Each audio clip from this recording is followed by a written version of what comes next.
day, another dollar. God, I love that back end, guys. So what is going on, guys? Welcome back to another video. My name is Chris. This is my channel called Mumble. It's actually about 6 in the morning right now. In this video, we're basically going to talk about how much one video on YouTube makes me. They want the best of me now. They want the best of me now.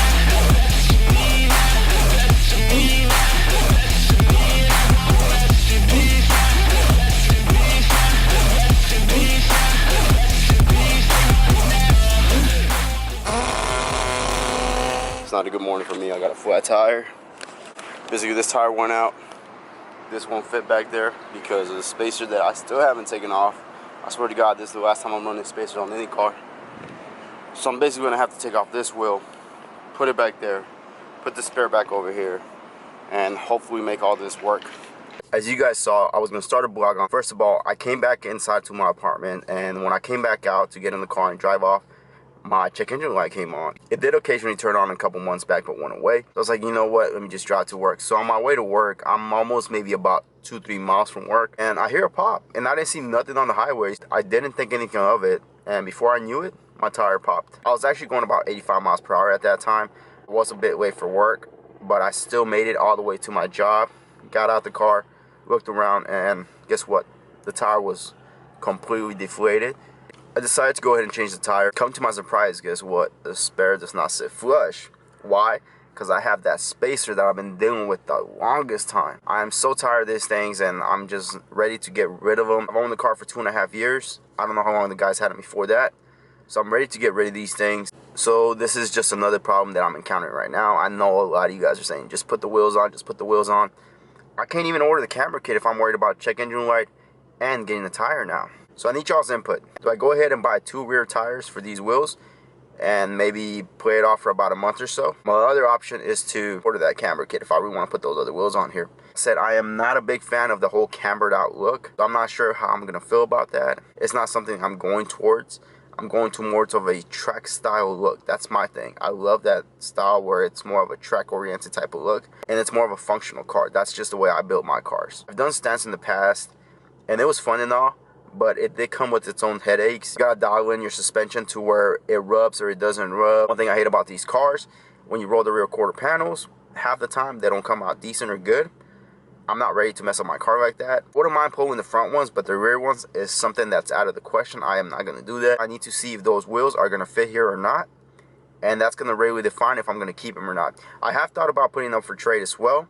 The last option I'm thinking about is throwing on the 350Z Track Beat 1 wheels. This is an 18x8 in the front wheel, 18x8.5 in the rear. I have one on the car right now because I wasn't trusting the spare too much. And in a way, I do like the way it sits, but I'm just not a fan of the color. I had them on my older car, which was a 2009 Nissan Altima. Here's a picture of it. Now, I think it did complement the Altima a little more because it was a little more appealing since the car was gray, and I don't know, like I kind of like that combination. I had that car for a while. I will be having a video about that car pretty soon. Now here's the thing, guys. I'm thinking about starting a poll up here. Here are the options up here, somewhere up here. If I do keep these 350 track wheels on maybe a month or two, do I leave them as red, paint them black, do them back in that silver OEM finish? That's the 3 options that I have right now.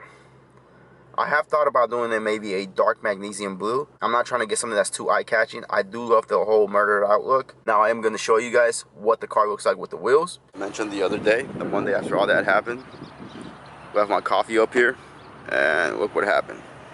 God, I just can't catch a break. So this is how the car sits at the moment. Let me know what you guys think about these wheels overall. Like I said, I'm feeling the red, but at the same time I'm not. I'm over that whole colorful look. So just a better look at the wheels. I know I need to redo my whip anytime soon. Let me know what you guys think. I think they look pretty good with the brakes behind them, but I think black would be a better color. For anybody that's wondering about these wheels fitting on here, there's a lot of space with the caliper. Alright guys, let me know what you guys think about these overall wheels. I'm digging the way they look with that brake behind it. It looks pretty good. It looks pretty more like an aggressive track looking setup. Should I just keep them in that red color or just do them in a black color? I would keep them for maybe about a month or two before I decide what else I'm going to do. Selling the Konigs is starting to look like something I might have to do, but I do need some wheels to replace those that are going to look just as good on this car. I'm not a big fan of the whole camber thing, but I am willing to work with it because I do need to order some new control arms. So I might as well do it, right? So I'm going to try to order these control arms as soon as I can. They are about $350 for just the front ones. I think $250 for the rear. Go ahead and give me y'all's input, guys. The check engine light, I'm gonna check that soon and see what it is. Like I said, it's probably just an O2 sensor. Nothing major. The car's still running fine. And the only thing that bothers me is all these dash lights on my car. I just hate it. Now, a lot of you guys have been asking me about the parts that I ordered for Black Friday. I have a lot of them that have not been installed yet. I will be having a future video talking about that as well, where all those parts are. Also, one of you guys wanted to know how the shift knob has held up, the Mishimoto shift knob, the finish on it, how it has held up over the year or so. I'm going to also give you a video on that pretty soon. And I have a couple other ideas that I do want to play with. One of them is talking about cars that I've owned in the past. I also did own a 2009 Nissan Altima for the longest time. I have a lot of input on that car and a lot of thoughts that I would love to talk about. I know a lot of people are not a fan of those cars, but it's something that I wouldn't mind sharing with the world, because I did own that car for about maybe a year or two. And I did learn a couple things about it, things that you should and shouldn't do with those cars. I've been in this whole Nissan game for maybe, I would say, probably 4 years or so. So I would like to give my input on certain chassis that I've owned in the past. I don't know how you guys feel about that, but I think that at the end of the day, content is content. Somebody might find some value out of the things that I'm saying. With that being said, guys, I hope you do subscribe, comment down below, and I'll catch you guys on the next one. I have a dream, that's all I need. I'll make it happen with some work and belief. Know what I want, so I'll take it on. I've made mistakes, but mistakes make you strong. Let's break it down for a minute. I want the crown, I'm gon' get it. You hear me loud, man, I'm winning. Yeah, Charlie Sheen will be grinning. These ladies know that I'm sinning, and this is just the beginning. I'm closing in the night inning. There ain't no point in resisting. Living life like a dream.